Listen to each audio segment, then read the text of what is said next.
Hello दोस्तों, मैं विनय कुमार जैन स्वागत करता हूं आप सभी का अपने YouTube चैनल में।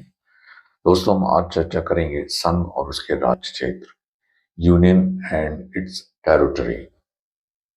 दोस्तों, भारतीय संविधान के भाग 1 में आर्टिकल 1 से लेकर 4 तक संघ और उसके राज्य क्षेत्र के विषय में वर्णन किया गया है।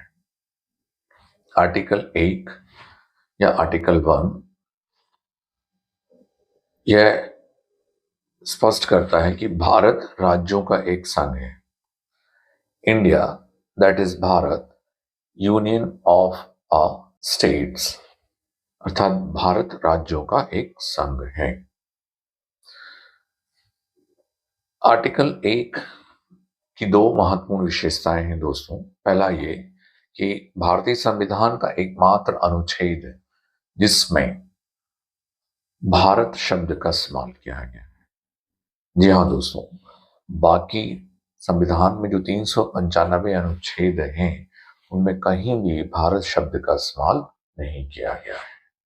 दूसरा, आर्टिकल 1 हमें यह बताता है कि भारत की जो शासन संचालन की पद्धति है वो क्या है। अर्थात आर्टिकल 1 हमें यह बताता है कि भारत में संघीय शासन प्रणाली अपनाई गई है। फेडरल सिस्टम ऑफ गवर्नमेंट की शासन प्रणाली को अपनाया गया है।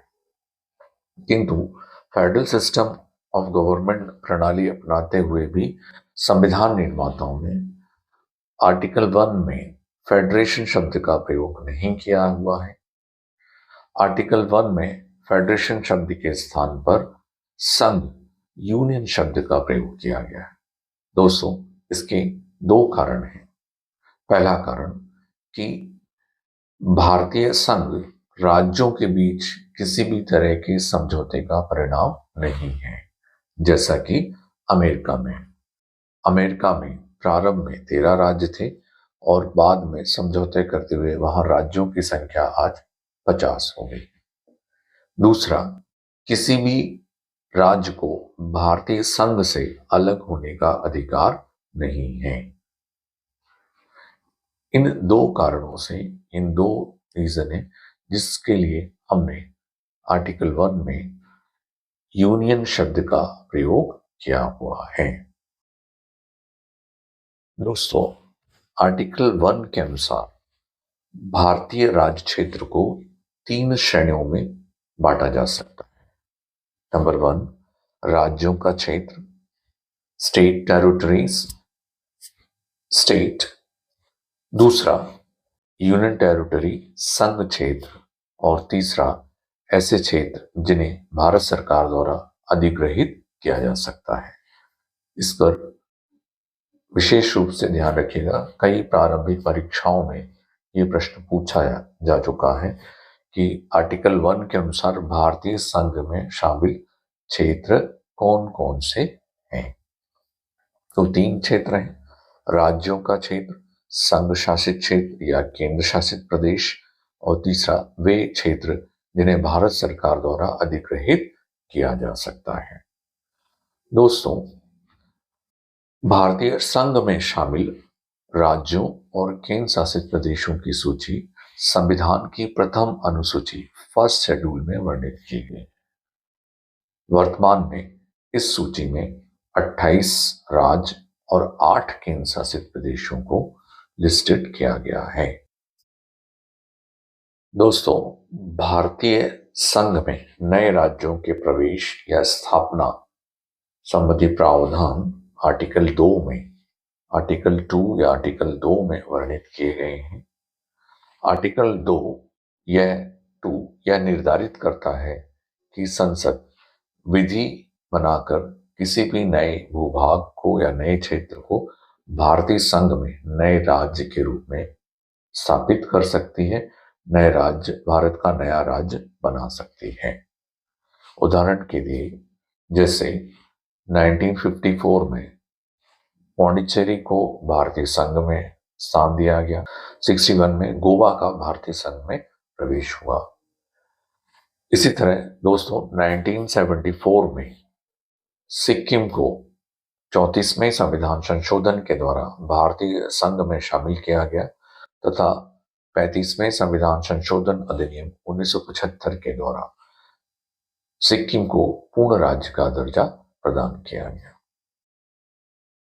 तो इस तरह आर्टिकल 2 भारतीय संघ में नए राज्यों के प्रवेश और स्थापना संबंधी प्रावधान का निर्धारण करता है। दोस्तों, आर्टिकल 3 नए राज्यों के निर्माण से संबंधित प्रक्रिया का वर्णन करता है। आर्टिकल 3 ये स्पष्ट करता है कि जो भारतीय संघ में एग्जिस्टिंग स्टेट हैं उनकी सीमाओं में परिवर्तन करना, उसके भूभाग या क्षेत्र में एरिया में परिवर्तन करना, उनके नाम में परिवर्तन करना या दो से अधिक राज्यों को मिलाकर एक नए राज्य का निर्माण करना या किसी एक राज्य को विभाजित कर अन्य राज्य का अलग नए राज्य का निर्माण करने का अधिकार संसद को प्रदान करता है। संसद विधि बनाकर यह कार्य संचालित कर सकती है। किंतु आर्टिकल 3 में 2 शर्तों का उल्लेख किया गया है कि नए राज्यों के निर्माण से संबंधित विधेयक राष्ट्रपति की पूर्व अनुमति से ही संसद के किसी सदन में प्रस्तुत किया जा सकता है तथा राष्ट्रपति के पास जब यह विधेयक विचार के लिए आता है, स्वीकृति के लिए आता है, तो राष्ट्रपति उस विधेयक को संबंधित राज्यों के विधानमंडल में के पास विचारार्थ भिजवाता है। ऐसा करते समय राष्ट्रपति एक निर्धारित समय सीमा का निर्धारण करता है। उस समय सीमा के अंदर राज्य विधानमंडल को संबंधित विधेयक पर विचार विमर्श करके राष्ट्रपति के पास या संसद के पास वापस भेजना पड़ता है। किंतु राष्ट्रपति या संसद राज्य विधानमंडल द्वारा दिए गए परामर्श या सलाह को मानने के लिए बाध्य नहीं है। दोस्तों, आर्टिकल 4 यह बताता है कि आर्टिकल 2 और 3 के अंतर्गत संसद में प्रस्तुत किए गए विधेयक जो है आर्टिकल 368 के अंतर्गत संविधान संशोधन नहीं माने जाएंगे। अर्थात नए राज्यों के प्रवेश और नए राज्यों के निर्माण संबंधी विधेयक संसद में साधारण विधायी प्रक्रिया द्वारा साधारण बहुमत से पारित किए जाएंगे। तो इस तरह भारतीय संविधान के भाग 2 में संघ और उसके राज्य क्षेत्र, नए राज्यों के निर्माण, नए राज्यों का भारतीय संघ में प्रवेश संबंधी प्रक्रिया का वर्णन किया गया है। संसद के द्वारा संविधान लागू होने के पश्चात आर्टिकल 2 और 3 का प्रयोग करते हुए भारतीय संघ में नए राज्यों को प्रवेश दिया गया। एग्जिस्टिंग जो राज्य थे उनके नाम, सीमाओं आदि में परिवर्तन करते हुए नए राज्यों का निर्माण भी समय समय पर किया गया है। धन्यवाद।